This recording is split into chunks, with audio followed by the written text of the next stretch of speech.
Caroline, this show is weird because we don't have an intro or an outro. We just start talking and we just run with it. So there's no it's not even an interview. We're just chatting away college football. Perfect. I mean, I don't come to pods for the intros. There you go. Hey, Brian Kelly, that's the thing. It's really a thing. And I'm going to tell you that, look, I know you're an LSU lover, but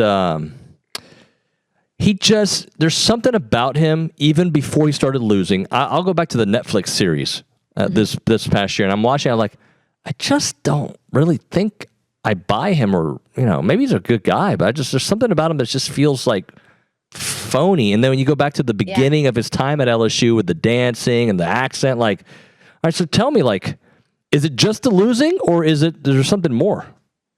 It's the losing. I mean, let's not kid ourselves. The dancing and the family and the weird personality and the very dry sense of humor, none of that would be a problem if LSU was 7-0 right now.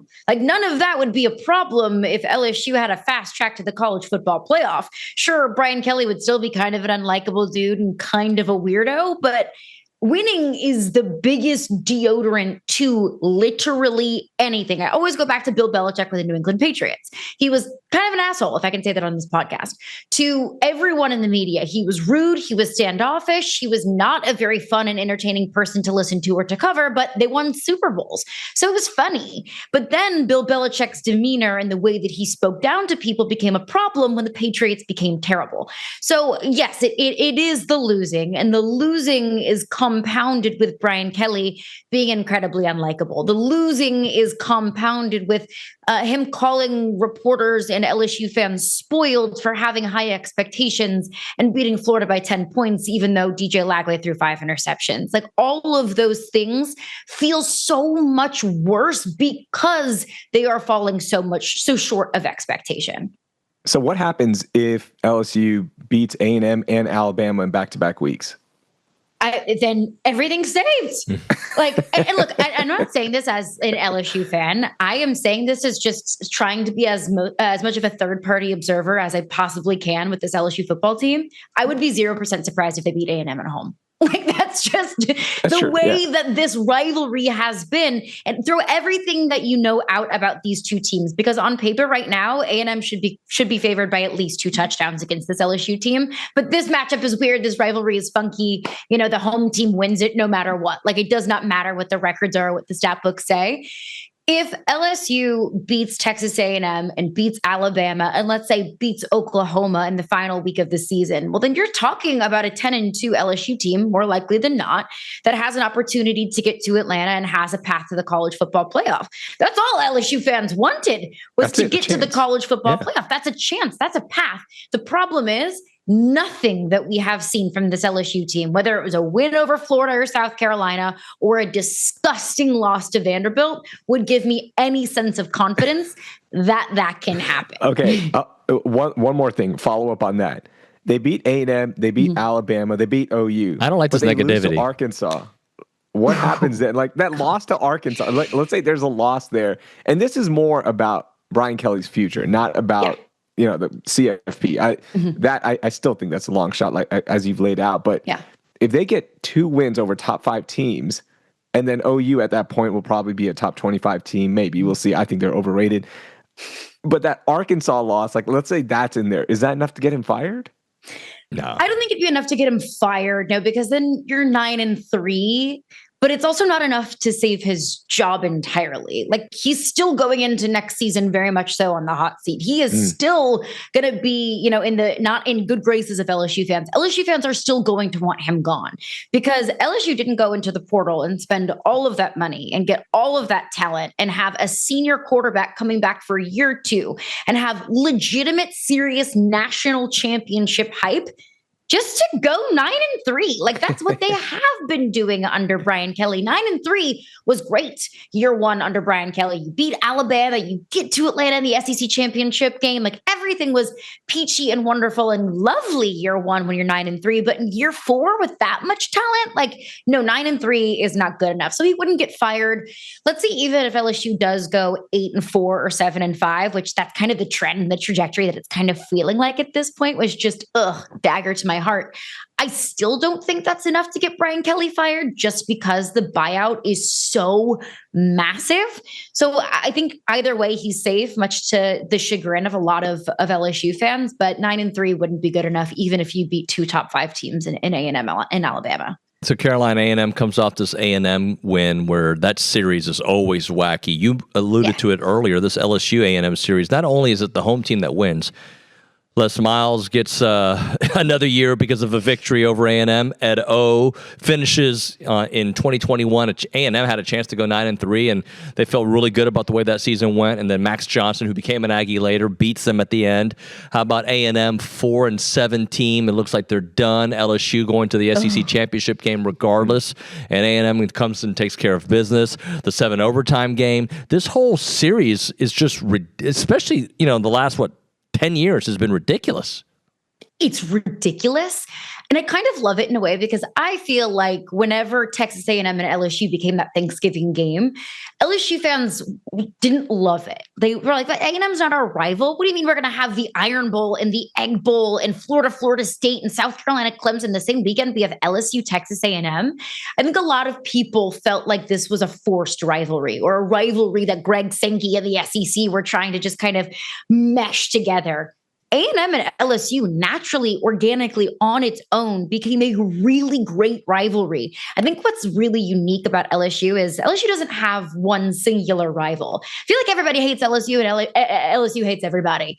Whether it's Florida or Alabama or Auburn or Ole Miss or Texas A&M, it really depends on kind of the era of LSU football that maybe you were in school in, or that you grew up in. If you ask maybe my parents' generation, maybe they might think that LSU Arkansas is a really big rivalry. And maybe if you ask, the generation after that, maybe it's Ole Miss. I think there's a lot of LSU fans around my age and younger right now in this generation of LSU fans that are in school or recent graduates that believe Texas A&M is LSU's biggest rivalry. And I love that that happened organically. It's such a good game. Like, from the outside watching in, again, I'm a Texas Longhorn, so when that game happens, I'm like, yes. You know what? LSU, A&M, y'all do that thing. Y'all become rivals, because I don't want Texas and LSU to be rivals. I don't want any of that business, because... Why not? You know why? Because LSU is obviously one of the biggest brands in college football. It's a sleeping giant always, right? When it comes to recruiting, when you have that loss against LSU, that is hard to overcome as a school in Texas, right? So, like, Texas A&M, y'all deal with that. I'm good. Like, I don't want that annual game at all. I'm just being honest. Like, I don't want that. Going back to 2019, though, like, how bitter that was going into that game, whether if it was, Caleb on Chason taking water from the Texas sidelines, or Texas players wearing DBU shirts back in the day when LSU was viewed as DBU. You can thank Matt House for maybe taking that moniker away from LSU for a while. If we could get that on an annual basis, that much just bitter hatred, with so many Texas fans living in Louisiana, probably so many LSU fans living in the state of Texas, like, there's a lot of crossover. They say, what's the difference between a jackass and a coon-ass? It's the Sabine River. So it separates Texas and Louisiana. Like, I would love it. A battle of these two massive brands with so much history, with so much brand recognition. I would love for that to become a rivalry. I just feel like in the new SEC, when you don't play teams as frequently as we used to in the East and West era, those organic rivalries might not come about as much. Caroline, so I'm thinking about this matchup, and I'm like, all right, look, A&M's defense last week looked atrocious against Taylor Green in Arkansas, who does it against everybody. I recognize that. But I'm thinking to myself, like, there's no, in my head, other than it being in Baton Rouge, right? And the fact that A&M hasn't won there in the SEC era, and, if you want to go back to 93 as well. But this matchup, to me, if it wasn't for the history of losing in Baton Rouge, I would say A&M is the better football team. A&M's got the better offense. And I think defensively, there's an argument to be made for both. But when A&M's defense is locked in, they're really good. They just haven't been locked in on the road yet. I agree with that. like, on paper, that's how this game should go. LSU's defense, as elite as it has looked at times, LSU's defense has struggled against mobile quarterbacks. They were able to contain Lenora Sellers fairly well, but there were so many times in that game against Vanderbilt on Saturday where Diego Pavia just wide open. There was one where he was initially ruled short, but it was a 3rd and 15, and Diego Pavia ripped off for a 20-yard run. We're talking about Diego Pavia here. If we've learned one thing about Diego Pavia is you do not give him green grass to run because he'll take it. We saw Marcel Reed do that against LSU's defense last year. Now, albeit that was a much different LSU defense last year than it is this year. It is much, much, much improved in year 2 under Blake Baker. But Marcel Reed and mobile quarterbacks are going to give LSU's defense fits. I think the biggest issue right now with LSU's defense is they're on the field too much. Like, the offense is just not good enough. We saw the best performance from LSU's offense, I think, all season long against Vanderbilt, but there were still several 3-and-outs in the fourth quarter when the defense has already been on the field for 75, 80 plus plays in the entire game. So at that point, they're just gashed and they're exhausted. So I think that's where the big difference for LSU has come is late in those games, whether it was against Ole Miss where the defense had been on the field for 90 plays, or against Vanderbilt when the offense started to sputter, the defense just gets gassed. And if they're running after Marcel Reed all day long, like you're going to get gassed pretty early.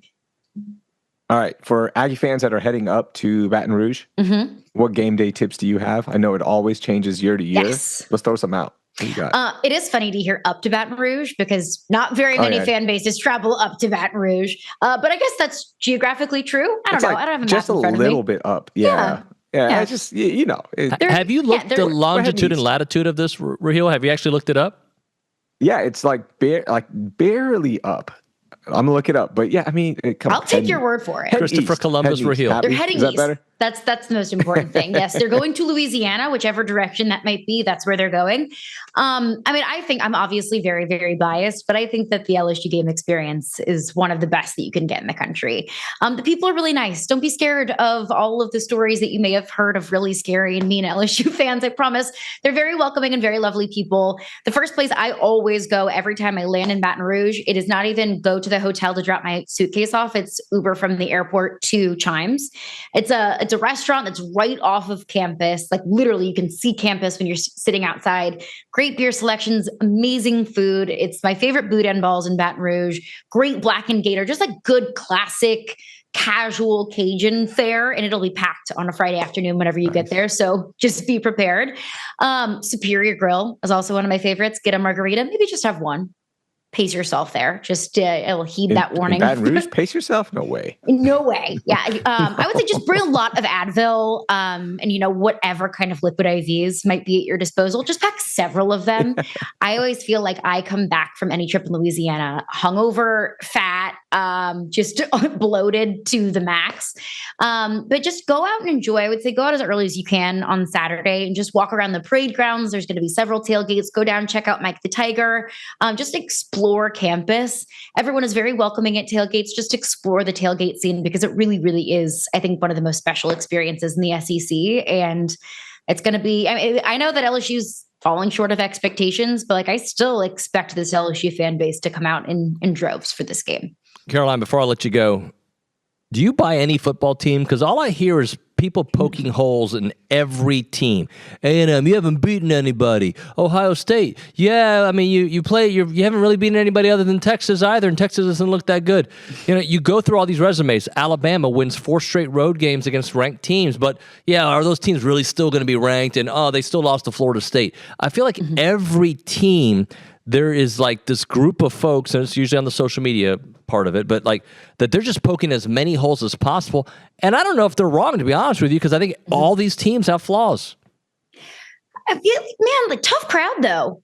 I think that we're allowed to let teams get better throughout the season. No longer is it, you lose one game and now all of a sudden you're out of playoff contention. You cannot tell me that you've watched Alabama over the last month and tell me that they are not one of the best football teams in the country. I think that we can now write off, after a dominant win over Tennessee, a win against Vanderbilt, the wins that Alabama has, a win over Georgia, that's the same team that we saw week 1 against Florida State. Ty Simpson is humming. That Alabama defense looks great. They need to get the run game going a little bit more, but they haven't needed the run game to be overly explosive because of what Ty Simpson is doing in the passing game. Texas A&M. Look, I get it. Everyone is apprehensive to buy into A&M. I hear the August 4th jokes, the 8-4 jokes. This Texas A&M team is different. Like, I don't think that they've been winning in fluky ways. This is an incredibly deep and complete football team. Indiana, when are we going to give Indiana credit? I mean, Fernando Mendoza is looking like he could be the number 1 overall pick in the NFL draft. Like, I would put some money on Fernando Mendoza, future Heisman odds at this point right now. Again, Indiana's not winning in fluky ways. Fernando Mendoza threw a pick 6 at Oregon, and Indiana still beat Oregon by 10 points. Like, that is like what Indiana is doing. I think we need to stop couching it with, yeah, but it's Indiana. Yeah, but it's Indiana. Who cares? They went on the road and beat Oregon. I think that is one of the best wins that we have this season in college football. And Ohio State, look, I get it. They ain't played nobody, Paul, but like, it's the Big Ten, and they don't usually play very many ranked opponents anyways. Ohio State looks like they could be right back onto a path to the national championship. As fun and exciting as it has been to watch Indiana and watch Georgia Tech and watch Vanderbilt and some of these lower tier football teams become upper tier football teams, we're probably on the trajectory for yet another Alabama-Ohio State national championship. Caroline, I know you got a busy afternoon. Thank you so much for joining us. We'll talk to you soon, all right? Appreciate it, guys. Thank you. See you later. Nice Caroline Fenton, she's awesome. And she's also struggling in the pick 6 game that I'm struggling in. So we're all struggling, Raheel. We have this pick 6 game. And Jamie McCoy is dominating. Billy's doing really well, but everybody else is struggling. Hey, what's your record? It's under 500. Oh. Yeah, it's not good. Not good. Not good at all. I have to say this, though. It's my only thing I have is that I won the pick 6 game 2 years ago. So, and I had a really good year. But that was 2 years ago. My picks this year, because we pick against the spread, has been terrible. I always hated that, doing the picks on sports radio, because we're not professional gamblers. That's not our thing. But people used to hold that against us. They will hold it. Oh, yeah. Look, you're under 500. You suck. Yeah. It's like, dude, that's not my job. My job is to entertain you. And talk. To engage you. That's it. We chat. Talk. If I was a gambler, that would be my professional job. And then you could hold that against me. But I'm not. Yeah. I'm just here to entertain. I've never placed a sports bet ever. Really? Never. I've done Super Bowl squares. I've done that. I've done fantasy football. But I've never been like, I'm going to put 30 on the Saints. Never. I've got 100 promo codes for you. Because if you listen to any podcast ever, you can find places to wager and get your money back and 6 times your bonus, all that stuff. And there's literally 100 promo codes. It's wild. Well, I got the one for you. PrizePicks.com/TexAgs. Use the code TexAgs to get $50 once you play in $5 lineups. I'm sorry, I've memorized that. Go ahead, Raheel. Thank you. No. See, that's perfect. I used to be all about that, like making gambling legal, talk about it on the broadcast. It's part of it. We used to always hide and kind of dance around it on broadcast. And I'm glad that it's legal in certain states and you can talk about it. It's okay. But it is getting a little overboard. We're going too deep into this. And I don't like this whole social media thing where companies will only show the wins and lure in younger gamblers. Like, hey, you could hit this 10-team parlay and win $1 million. It's like, dude, come on. I hate that side of it because it is preying on younger gamblers that are hopeful that they could be that guy, right? Or that lady that wins $1 million with a crazy parlay. So that was just my little rant that I wanted to talk about with sports gambling. How about a rant about James Franklin? I did watch the interview on game day. I like James Franklin. I think he was fired prematurely. Mm-hmm. I understand why they fired him because he doesn't win the big games. I also understand that they could have gone to the championship game last year. Could have, but they were one of the final 4 teams. I think that, is it Todd McShay? Somebody crushes him that went to Penn State. I think it's Todd McShay. Somebody, maybe it's not McShay. I don't want to put it on somebody. Who's one of the guys that used to be an NFL draft guy on ESPN? I think it's McShay. Whoever it is. I thought it was McShay. Okay, he's just crushing him. Yeah, I don't know. I like the guy. He's likable. He wins. He didn't win in a championship, but dude, Texas, who has won a national championship in the 2000s, but it's been a while, you would trade places with Penn State, what he did, go 10-2 almost every year, right? A&M would too. The guy Didn't win the big one, I get it, but my goodness, he had a, and remember what he took over. He took over, well, I guess initially Bill O'Brien took over, a very, suspect situation after Jerry Sandusky and whatnot, and then Bill O'Brien goes on to the Texans, and then he takes over a program that wasn't winning, and he made them good. I'm not saying that he shouldn't have eventually gotten fired, but like, whatever. I thought he did well on game day. What do you think? I watched clips. I didn't watch the whole thing, and I left it as somebody who was polished up on his talking points, who was there to rehabilitate his image, to figure out, like, is he going to take a job immediately next year, maybe take a year off and let that hunger build for James Franklin again, because that's what teams do, because you don't have to go get an OC job anymore to get a major job, right? Because now you can just sit out a year, and teams are like, what about James Franklin? Everything you just said, like, look at what he accomplished. And they forget that he can't beat top 10 teams. He can't beat teams that out-recruit him. And he's just that guy. Like, he won't get you over the hump. So if you're good with that, then yeah, go get James Franklin. But it was just that. It was just like, hey, put out some good talking points. Be honest with the shortcomings, and you move on. And that was it. Like, like, to me, it was whatever. But I will say, for Todd McShay, reading up on what he's been saying, I bet he knows a little bit more about what's happening at Penn State through players, through coaches, than other people might. And that's why he's so critical of James Franklin. Like, this isn't a personal attack, in my opinion. This is just, he probably knows more. Look, it all makes sense. Like, I get it. If he was my coach, there was a point I was ready to move on from Jimbo, and I had the talking points, the arguments that you could have, and like why he was, but like eventually you're just like, this isn't working here, not to the level it could work, right? And we're all about what it should be, what it should look like. But I still think, look, losing the 3 games in a row that they did, like it was embarrassing, right? You don't lose to Northwestern and UCLA. That being said, I mean, 6 months earlier, had anybody said that you could have James Franklin, people would have jumped all over it, right? What a great coach. Just a few months earlier, literally 6 weeks earlier, it'd be like, dude, that'd be great if we could get James Franklin. But but which schools, right? Let's say Florida. If Florida said, we'll trade you Billy Napier, who is now out. 6 weeks ago, that would have worked. Would you trade James Franklin, Billy Napier going into the season? Yes, absolutely I would have. I think they're the same thing. I wouldn't have. I'd be like, whatever, just ride it out with this one. Why would I give a huge contract to James Franklin when it's pretty much the same guy? Well, it isn't, because at least James Franklin's done it at the Big Ten. Billy Napier did it in the Sun Belt, right? That's the difference. Billy never did it in the SEC. At least James Franklin, again, knocked on the door of a championship game. Literally was knocking on the door. I would take that. What Napier did was, he's a good guy and he recruited well, but he didn't win football games. Just like Hugh Freeze is not winning football games. Not such a good guy from what I hear. So, like, I don't know him. He might be great. He might be a great guy to have, a piece of pie with. That being said, I think now Florida, will they look? I don't think they'll look at James Franklin now, because you don't want a guy who just got fired. But if they could have gotten him in August, I think they would have jumped on that. Lane Kiffin and what's his name? Eli Drinkowitz. Those are slam dunk hires for Florida. James Franklin won one Big Ten championship in 2016, almost 10 years ago. Like, what did he accomplish in the Big Ten other than losing to Michigan and Ohio State? I mean, I'm not going to lie. I mean, yeah, he was. I'm just saying he's better than Billy Napier. The resume is much better. Yeah.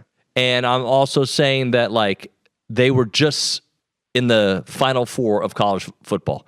Just amazing how fast life moves at you with a $48 million buyout.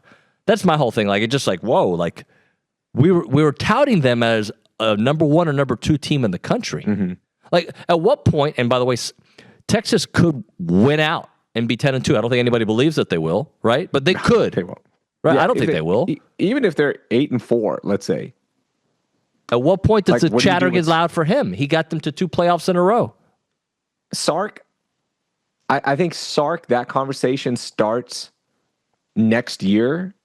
I think the first conversation you have with Sark is, you're hiring an OC. This is not an option anymore. Okay, we believe in you. You've done a hell of a job in recruiting. You've changed the culture in this program, all that good stuff. Semifinal appearances. but you are not good enough as a head coach calling your offense right now. You're just not. And this goes back 2.5 years, right? Multiple stops on the 1 yard line against in important situations against teams that are quote unquote better than you, or maybe even equal, right? Like the OU game 2 years ago, that one. I would do that first. But next year, if you're 7-5, 6-6, 8-4, like in that gap, I would have that conversation. Absolutely. Like why? To me, it's. I guess my point is era. It's like it's an NFL era. I guess my point is you can win titles. James Franklin was in the exact same shoes as Sark a few minutes ago. The difference is there's a bigger sample size at Penn State than what Sark has. Correct. I could also, nitpick at Texas's resume and be like, yeah, they got it in the Big 12. Okay, that's fine. But they got in. And And by the way, I'd trade places all day. I'm not, but I'm just saying, like, got in with the SEC last year, and got in with the SEC, which was not the most SEC-ish schedule, but they got in and they deserved it. They control that. No, I know. Just like people are poking holes at A&M's resume, I think that what they did really well is they had a great defense last year and a manageable schedule, and they started feeling themselves by the end of the year to where they could win games in the playoffs. That being said, Sark is in the same position as James Franklin that Brian Kelly's been in. And it's just funny how quickly life moves at you, I guess is my point, that holy smokes, a year and a half ago we were talking about Brian Kelly being great, and now LSU fans can't wait to move on. James Franklin, same story. If Texas goes 7-5 this year, which I don't think they will, I think Texas is like, I do wonder what you think though. Going to Mississippi, because I think now I knew you understood. I say this out loud, but like now you really see what I mean about SEC night games. Kentucky is a disaster, but an SEC night game is a different deal, dude. It just is. And you got to go to Starkville. Okay, I'll give you the Florida one because it was so loud and they drew like 9 penalties on the offensive line. I don't think Kentucky was a crazy atmosphere by any means. I just don't think Texas is that good. I think Texas's biggest flaw is the offense. The defense did its job. In fact, they got the big 4th-and-1 stop. That was huge. Like the defense didn't they have 450 fantastic. yards of offense though? Kentucky with no quarterback. Like they still got the win, right? And like they did their job in terms of give up all those yards. I don't care about yards, by the way. This is just me personally. You can give up 1,000 yards. I don't care. But if you hold them and you win, that's what matters. I don't think it was the atmosphere. I don't think it's the SEC night thing. I think it's just that this team isn't good. Now, if this was a good team like last year's team and you struggled every time in the SEC and when you're on a road game or at night, then I would concede that point. But last year you didn't get road games in the SEC. I guess that's the other point I'm trying to make is like Texas last year was not tested at night in the SEC. I mean, just there's plenty of data points in SEC history that night games are going to favor the home team more than a 2:30 game or an 11 a.m. game. Last year, I believe, tell me if I'm wrong here, Texas's only night game in the SEC was the last game of the season. I believe so. I'm I'm fairly sure about that now. Yeah. The Georgia game was a day game, and I think that was like a later game, but it wasn't. No, Georgia was at DKR. So So it was a 2:30 game, right? I believe. No, it was a night game, but it was at your stadium. I'm saying road. Sorry, yeah. You're right. And by the way, road game. You guys won that game at Kyle Field, but let's be honest. 17-7, as bad as A&M's offense played, with a chance in the fourth quarter, right? Like they had a chance. If they convert on that 4th-and-1, which I know Texas has done a really good job on 4th-and-1s. We just saw 3rd-and-1 and 4th-and-1, terrible play calling from Kentucky. But okay, so you look at what's left for Texas. Like how many wins, how many losses? Because Vandy's not a guarantee, right? No, it's not at all. Mississippi State, they're favored by a touchdown, I believe, 6.5 for a touchdown, and that game is at 3:15. So it's not a night game. A night game. Oh man, it'll turn into a night game towards the end, right? But they should win Mississippi State, and I think it's going to be a low scoring game because this Texas offense is not good. Everyone got hyped off of the second half against OU, which we didn't get a chance to talk about because I was out last week. That OU team to me is not that good. Mateer had too many interceptions. Yeah,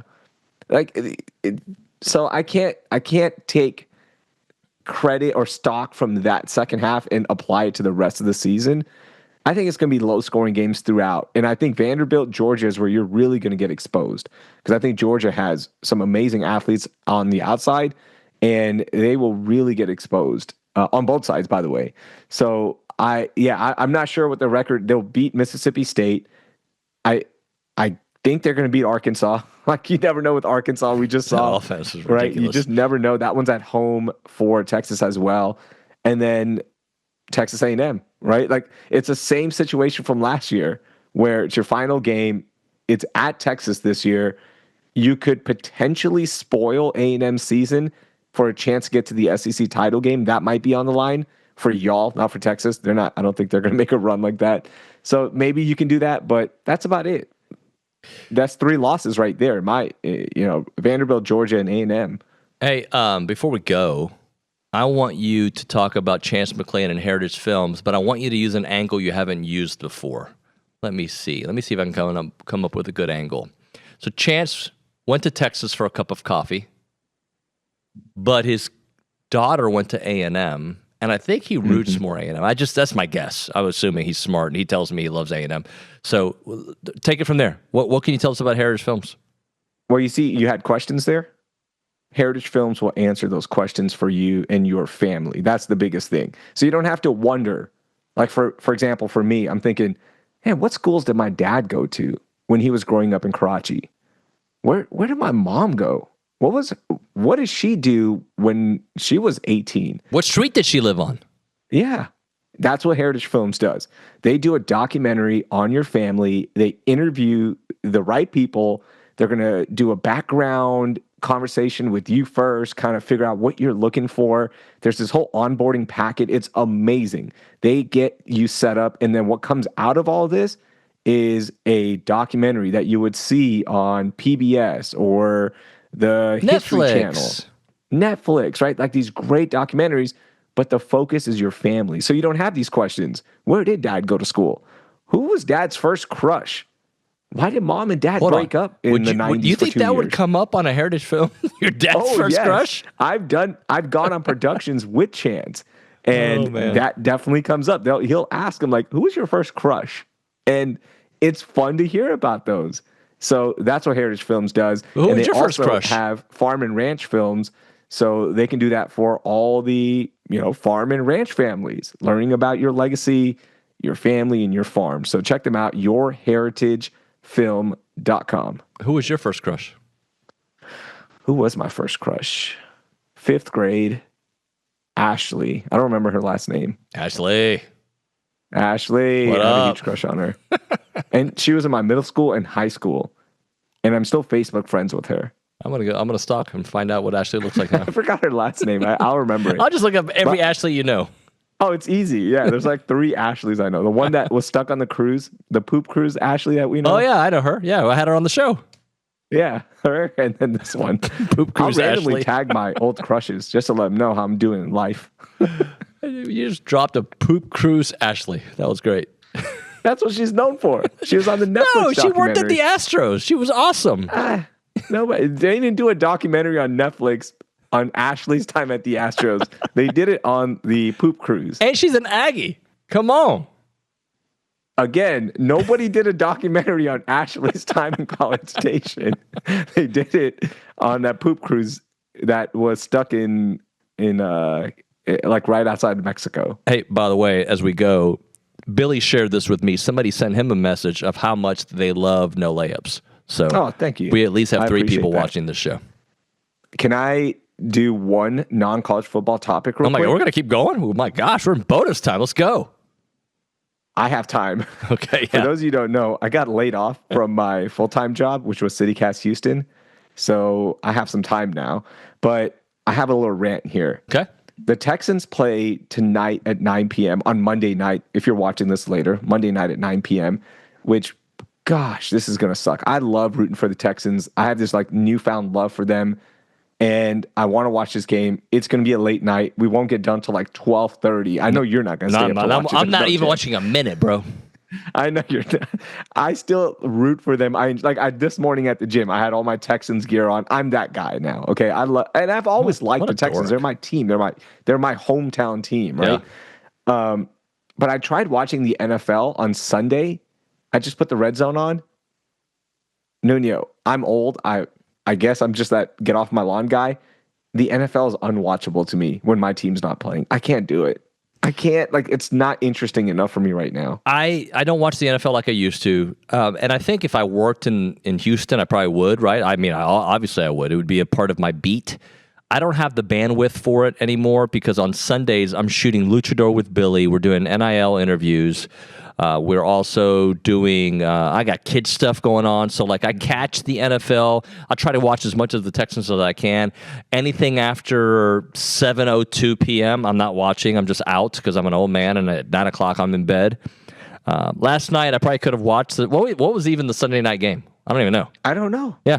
I didn't watch. I watched Dark Wolf, The Terminal List. Oh, so good. What do you think so far? Oh, I love it. Anything Navy SEAL I'm in. Frogmen or I'm not stealing any valor, but I feel like I can identify with those guys. Yeah. Did you hear Taylor Kitsch on Joe Rogan's It was fantastic. Podcast? It was fantastic. He's great. Yeah. He's great. I can't believe he's become this star from Friday Night Lights. That's where we first were introduced to Taylor. Yeah.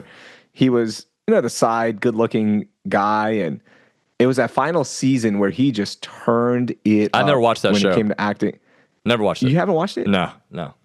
I've been telling you to watch it since we met. Yeah, but it was still on. Yeah, it's so far ago. What was the name of the one he was in?